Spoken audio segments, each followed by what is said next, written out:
it is about their defense as well. And we're showing you some of the highlights from their game against Southwest Kansas, their season opener. So this is a little bit different look of a team this year. That's the quarterback that's no longer with the team. That kid, that's hops right there. That's fun. Not Malik Earl. That's not Malik Earl. That kid's pretty good. He's not bad. He does all right. That kid, they seem to get him the football just fine. That's Dion Holloman, another receiver, 5'9", 188. Malik Earl's a little bit taller than that. He goes 6'3". Wears number 13, and Malik Earl is a kid that they will put all over the football field. They score in a variety of ways. And that's the unknown about this football team right now. They lost 13 straight games in the Valley dating back to a couple years ago. They finally get a win, and they've got something that's very important, and that something is confidence. They haven't had that for a while, but here's a team that, hey, they'll go score touchdowns. They've got a phenomenal defense. Dylan Cole, the linebacker, as good as anybody that you'll see at this level. And that's what's going to be very important for NDSU is figure out how to block Dylan Cole defensively, be able to do the things they want to do. They have stopped the run. NDSU wants to run the football. So this is an interesting test to see where NDSU is at in the conference. It's also an interesting test to see where Missouri State is at in the conference. And I have to tell you, the Missouri State football team, their defense, they rank just ahead of NDSU in terms of total, in terms of stopping the run. It's their first top 10 rushing defense. Oh, excuse me. I read my notes wrong.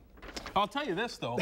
They're good. They're good at stopping the run. That's what they are. They stopped the run to the tune of allowing about 80 yards a game. If NDSU is held to 80 yards rushing today, it's probably a problem. And that's what Missouri State has been able to do to everybody. Considering that the Bison are going off for about 250 a game at this rate, 80 yards would be a shock to the system, I think, to the NDSU offense. And that's what we need to see. What Missouri State team is this? Where's the competition been? Are they that good? Steckel's done a good job there of getting that defense where they need to be. And last year, obviously, when these two teams played, it got started off on the wrong foot for Missouri State. There was a defensive score in the end zone, and then Easton Stick going crazy with his 4 touchdowns. 110-10 the last 2 times they have played this football team. More today? Don't know. We'll see what happens. We'll see what happens. We've still got a lot to come here on the Farmers Union Insurance Bison Football pregame show. Stick with us.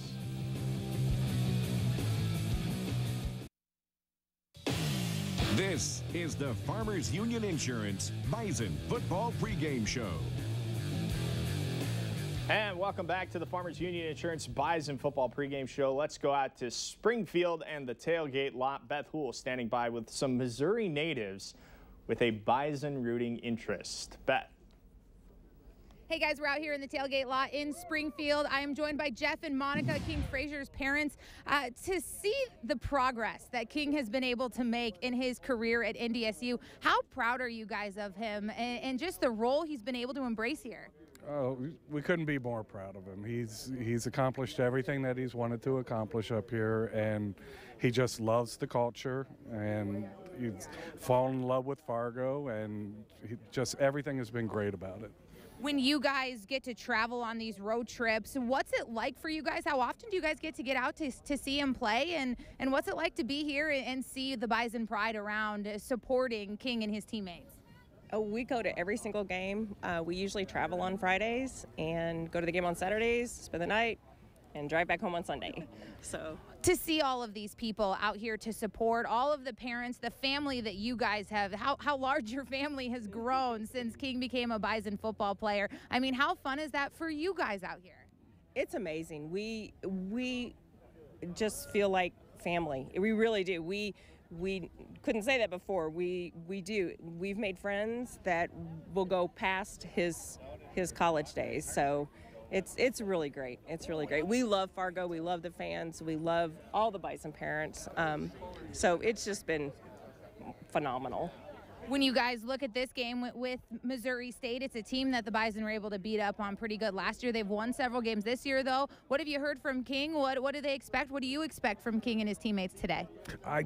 I expect the Bison to do what the Bison always do, and that's come out and put their best foot forward and work hard from the first snap to the last snap. Well, that's perfect. Thank you guys so much for joining us. Enjoy your tailgating. Guys, back to you. All right, thank you very much, Beth. Now, each week we take you away from the football field with Bison student athletes and let you get to know them a little bit better. This week, I sat down with Bison senior linebacker Pierre G. Tucker and got to know who he is and a fun hobby he's picked up since coming to Fargo. You had some offers from some other schools, but you decided on NDSU. Why did you decide to come to NDSU to play football? I noticed the tradition that was going on here, like just how they went about things. Like they treated everything like it was just a championship culture. Like it's different. It's kind of hard to explain, but when I seen it, like it was eye-popping. Like, wow, this is really serious here. And then just the recruiting with Coach Klein, because he was my recruiting coach at the time, and he has like family ties with me as well. Like he coached my cousin back when he was at Western Illinois, and he know a few other people in my family and social group as well that I grew up with. And we just hit it off, and it was one of the few coaches I've ever met that actually cared about me as a person that I noticed, and it kind of stuck with me, like in here, like it kind of hit home with me, and it made me really like him in the place as well, because like in certain situations, certain things that did happen, I noticed how much he really cared, like, and he kind of got emotional at one point, like he'll know what I'm talking about, but like one of the last phone calls we had before signing day, he got emotional, and it kind of hit me like, wow, this man really cared about me as a person, and I've never had that really growing up as much, and it just stuck with me ever since. So that is an incredible story. You get to Fargo, you play your first couple years, but we're going to talk about off of the field. You have a hobby where you like to get into shooting with what is it, a crossbow and well, a few? I have a Hoyt, I have a normal bow.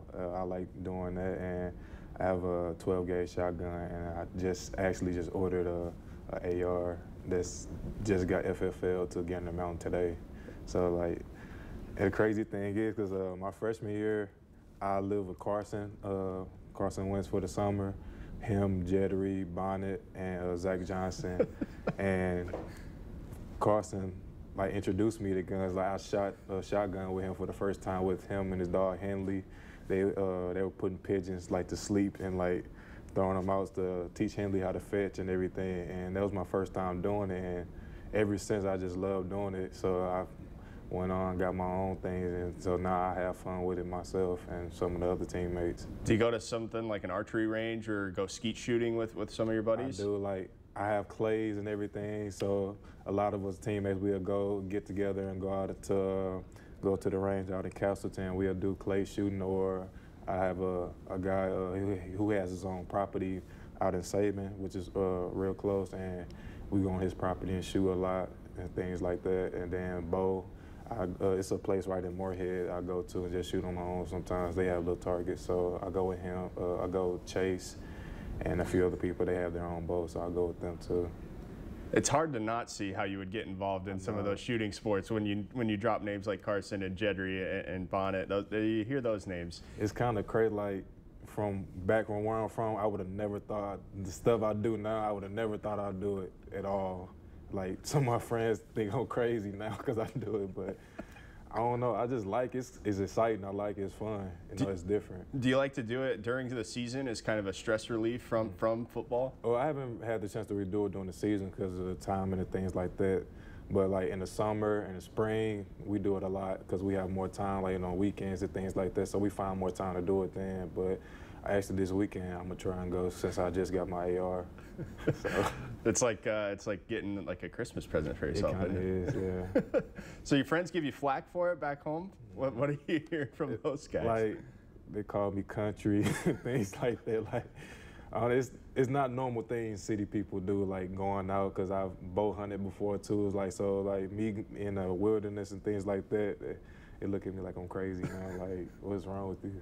That's so great. That is phenomenal. Well, you're playing at an extremely high level right now. Mm-hmm. Is there anything you can take from the patience and the dedication that it takes from shooting that you can maybe transfer onto the football field? Just the small details, how one small thing can mess up the finished product, and just sticking with the whole time, polishing it through to make the best thing. So great to hear Pierre-G. Tucker talk about that. It's kind of funny when you hear him bring up the names like Carson Wentz and Andrew Bonnet and Jedry Sear. It's hard to not see how he would get involved in something like the shooting sports. And we've seen how good Carson is with a crossbow or with a bow and arrow. He bagged himself a buck on the bye week there this past week. But Pierre-G. Tucker is playing at a phenomenal level. 20 total tackles. That one sack that he has was last week against ISU, and we kind of showed you some of it there in the piece. It was a big sack to end the first quarter and kind of keep the momentum on NDSU's side. He is just a great kid. It was fun to talk with him, and he's playing great right now. He was the star of the 2013 class coming in. When they announced him, this was the kid they were most excited about, and it took him a while, injury-wise and everything else, to get onto the field. But now that he's got onto the field, and you nailed it, he comes up with big plays. We talked about R.J. Urzendowski having big plays. Well, I'll tell you what, Pierre-G. Tucker has come up with big plays. You saw the sack. You saw the fumble a couple of weeks ago. You saw a fumble last season.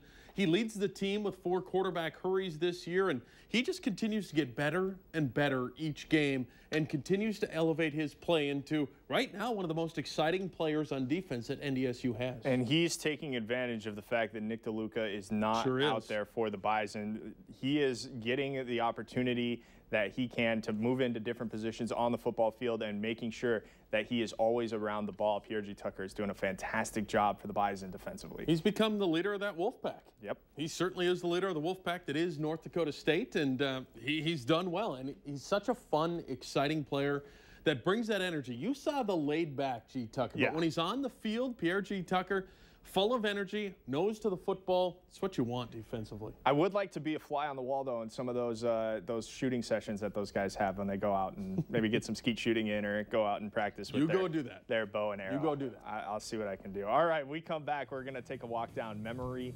lane. Sure are. With Zach Braw. That's still to come on the Bison Football pregame show.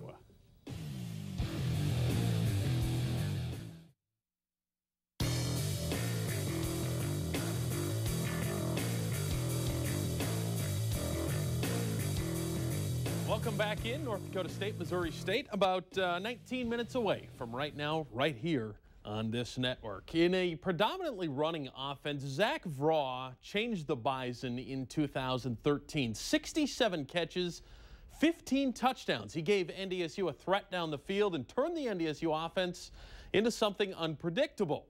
Unpredictable, you say? But you couldn't predict the catch he made nearly a year ago. So we look back at a play so great, it's simply referred to as the catch. It's this week's Once a Bison.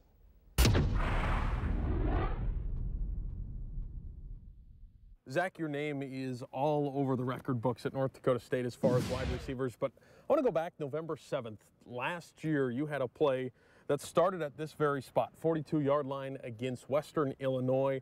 First quarter in a scoreless game. It's 2nd and 6. Bison line up in the shotgun. You take a position right here.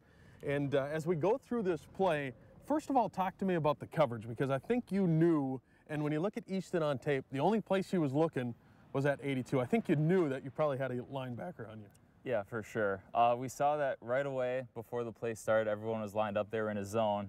And then a couple guys shifted around. They started moving to man. And usually right when they shift to man, that's when we look at our slots.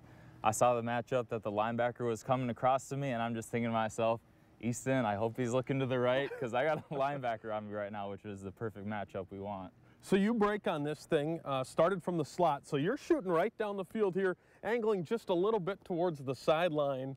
And you had a step on the kid, and probably what gets forgotten in this play is actually that Easton underthrows the ball just a little bit. So when the ball goes up, do you realize it's underthrown right away, or what's going through your mind? I didn't right away, and then as soon as the ball was on its way down, I saw it was underthrown about, 3 to 5 yards, and I was just thinking to myself, I'm going to jump up and try and do as much as I can. So jumped up, and what happened next is what everybody saw. And let's go through that right now. We brought a prop. We brought the stool so you can get up. I will play linebacker. You get the chance to play Zach Vraw. So the ball goes up. It's underthrown. This is a freshman linebacker. He's a backup linebacker, and I don't think he has any clue that the ball is in the air. So I'll give you the football. Go ahead and climb on the ladder. and you're coming back towards the football. The freshman linebacker is coming towards you, but his arms are down. He's just trying to run and cover this, and you go ahead, and he's like this. Take me through this play now. So the ball is in the air and on its way down. You know, as a receiver, you're just taught to make a play however you can. So without even really thinking, I just jumped up, threw my hands back, and lo and behold, the ball is in my hands. And the last thing I knew, I was lucky enough to stay on my feet and somehow spun out of it. And before I knew it, I was in the end zone, which was not what I was thinking while the play was going on, but that's how it happened. Maybe the trickiest part of this play is not only the over-the-head grab, but you somehow balance yourself, turn around, and stay on your feet. Yeah. They're pretty impressive. Usually after a catch like that, the only thing you're thinking about is catching the ball and holding on to it. But as soon as I got that, I felt like I was still on my feet, and I saw the end zone about 5-10 yards away from me. So, I mean, I ran to that thing as fast as I could. And I'm sure you didn't realize this until you looked at it on tape. First of all, how impressive it was. But second of all, how that linebacker, Riggs Baxter, how he reacted. He had no idea you had the football. Yeah, and I didn't even see him at all because, of course, my back is turned. I'm running to the end zone. And, I mean, I knew it was a pretty good catch at the time. But then in the locker room after the game, I had some rookies come up to me, and they all got their phones out, and they're all on Twitter and Instagram. And they're like, hey, SportsCenter tweeted your catch and everything. I'm like, that one that I caught over the guy's head? They're like, yeah. And then before I know it, it's getting retweeted. SportsCenter tweeted it. Was on Yahoo Sports and everything like that. So it was something I never would have expected would have happened. Caught more balls than any receiver for North Dakota State. Caught a lot of touchdown passes for North Dakota State. Is this one the best catch you had? Definitely, yes. Morse both pretty good, but those two guys in the middle, the strength of the defense. Stick will throw, has a receiver open downfield. It's caught. What a catch. Touchdown, North Dakota State, Zach Vraw. Zach Vraw, once a Bison. Always a Bison.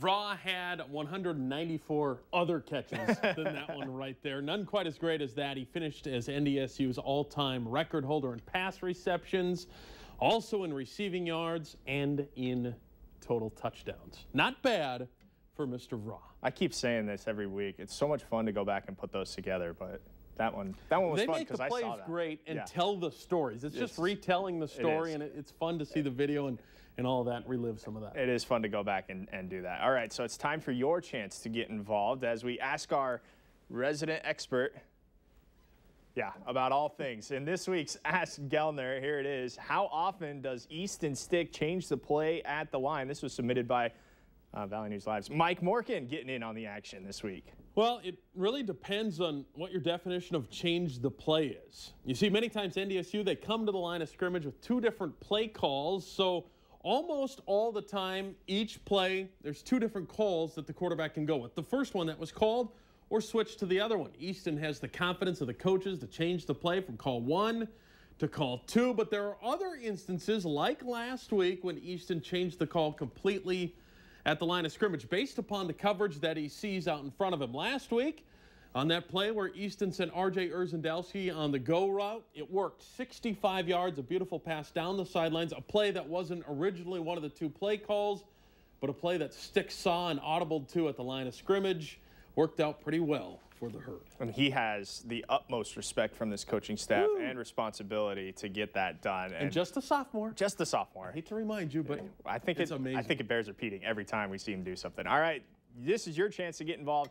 Each week we do this, Ask Gellner. Just tweet us to @VNL Sports, use the hashtag, and then tune in to see your questions get answered by the resident expert. Boy, we just throw the term out willy-nilly here. Let's take a live look at the field in Missouri State as I believe the band is out on the field getting ready for football. On the field. Look at that. Look at that. No wind in Missouri State. How awkward is that? 70, 75 degrees? Saw Ben LeCompte tweet he's a little salty because every time he played there, the wind was blowing. Oh, so true. And he's a little salty that it's not blowing today.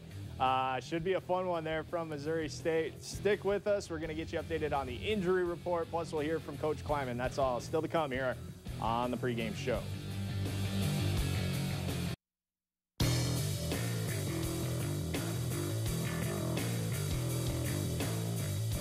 All right, welcome back into the Farmers Union Insurance Bison Football pregame show. Let's get you the injury updates for today's game. Brought to you by Sanford's Orthopedics and Sports Medicine. Garrett Malmstrom suffering a PCL injury this week. He is out. The running backs and the fullbacks banged up, to say the least. Bruce Anderson, he actually missed last game with an ankle injury. He is questionable. We've heard he is active and he should play. The coaches, though, we've been told they hope to rest him this week if they can get away with it. Maybe, maybe not. Eric Bachmeier is questionable as well with dealing with the concussion symptoms that he has had. And, of course, if you're just joining us, Chase Morlock did not make the trip with the Bison this week because of a family emergency. Our thoughts and prayers go out to the Morlock family. Let's go out to Beth Houle, standing by with Dr. Ben Noonan in Springfield. Beth. Thanks, guys. We're here for our Sanford Orthopedic Sports Medicine injury report, joined by Dr. Noonan. Have to ask you about PCLs. It seems like the injury that's taken over the Bison football team this year. What is it? Sure. Well, the PCL, or posterior cruciate ligament, is one of the two ligaments in the middle of the knee, kind of the cousin to the ACL we hear so much about, and it's responsible for stabilizing the knee as far as front to back, kind of giving a little counterpole to the ACL. So what's the recovery process for that? You always hear people say you'd rather the PCL than the ACL. Why is that? That's very true, because most people can recover without a surgery for a PCL injury, whereas with an ACL, unfortunately, in athletes, most times we're talking about surgery. The recovery time is highly variable, and it really depends on if there's other injured ligaments or structures of the knee, but it can range from a few weeks to a few months. How does this happen? How do you hurt a PCL? So a lot of mechanisms. Most commonly, if a direct blow comes to the front of your tibia, it pushes it back, and that can partially or completely tear the PCL. But it can also come with a hyperflexion or a hyperextension injury. So then how do you go about rehabbing some of these players? How soon can they get back into action? I mean, we've seen some very mild injuries get back within a couple of weeks, but really the most important thing is to get full range of motion and the swelling gone, and then to really focus on your quadricep muscles. They can actually provide a lot of anterior support to the tibia even without a PCL. Well, thanks so much for joining us this week, Dr. Noonan. Guys, that's another Sanford Orthopedic Sports Medicine injury report.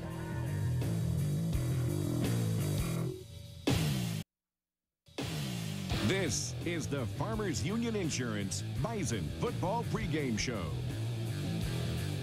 We are moments away from kickoff between the Bison and the Bears. Beth Houle is standing by with Bison head coach Chris Kleiman to get his final thoughts before his team takes the field. Hey, Beth. Thanks, guys. Joined here by Coach Kleiman. Coach, your offense taking a little bit of a revamp today with the news that Chase is out. You've got several injuries to the offense as well. What's the message to these guys as they take the field? Well, next man up, and that's the way it always is here. And you know, we're going to try and play a lot of different guys at the fullback position. A lot of tight ends will play fullback, and so you know, this is what we're dealt with today, and our guys will attack it like they do with everything, and we'll go out and play great football. Missouri State saying several times throughout the week, commenting on the physicality that NDSU brings, kind of trying to downplay it for themselves as they prepare. Did your guys kind of embrace that, kind of take that challenge? Well, we'll find out when we get out there. This is a much improved Missouri State team and a good football team, and they're playing at home after a big road win, and so we have to come out and play our best football, and we'll see what happens. But no, our guys are looking forward to the challenge up front. Your defense this year, just the things they've overcome, the things they've risen to. You've got some guys back in the lineup this week. What have you seen from them? How happy are you with where they are? Well, we're continuing to improve. I like what we're doing in the run defense. We need to be better in pass defense. But overall, we just need to tackle a little bit better. If we can continue to put pressure on the quarterback, good things are going to happen for us. But we're going to play a few guys today that haven't played a lot. Dom Davis is another one that played last week extensively, and we hope he's settled in and has his best football game. Thanks, Coach. Best of luck today, guys. All right, thank you very much, Beth. Let's get into our Bobcat heavy lifting report. It's a guy we talked about at the start of the show, R.J. Urzendowski, the junior wide receiver. He is important today because of his big play ability. We've seen it already. He owns 3 of the 5 longest plays for NDSU this year, and he needs to respond when called upon against Missouri State today. Big playability is what he's got. 47-yarder against Charleston Southern, 42-yarder against Eastern Washington, and 65-yarder against Illinois State last week. That's what he can do. If they're going to stack the line, if they're going to try to take the run away from NDSU, you would expect R.J. Urzendowski, Reed Joseph, that's his real name, you'd expect Reed Joseph to get involved in this one. Dropping knowledge on us with the names. Yeah. That is the essential name drop right there. And he's also got to keep the Bears honest. So RJ needs to have, well, should have himself a big game. Yeah, he's the guy. And let's get into our keys to the game today. And Ryan, you bring these up each week. Open field tackling. We saw how effective the Bison were with it last week. They need to do more of the same this week. Missouri State specializes in kids in space. They've got skilled kids. They make you miss tackles. NDSU has worked on it all week. You'd expect them to be pretty good out in the open field. Take punch, punch back. They get everybody's best effort every single week, and every single week, NDSU, they do get punched. Overtime against Charleston Southern, Eastern Washington. Eastern Washington led in the fourth quarter. Iowa led with 5 seconds to go. Last week, the Bison trailed 10-7. They have to take that punch and punch back. Double up. Thank you. And don't get one-dimensional. Oh, boy. We're going to go Sir Mix-a-Lot at the end of this. Missouri State led the league with just 76 rushing yards a game. So they lead the conference. NDSU cannot get one-dimensional. They need to do the things they do. Throw the football, mix in the run. Don't get one-dimensional, because that's how you get beat. That's where RJ comes in big. Easton Stick coming off a great game, 256-yard performance at home against Illinois State. What does he do this week? We will find out. Be efficient. That's what we need. We need efficiency out of old number 12 there. We are 17 seconds away from sending you off to Missouri State. Final thoughts. Missouri State is a team that came into this season losing 13 games in a row within the conference. Last week they got a lot better. Who are they? What are they? We find out. That's the pregame show. See you at halftime.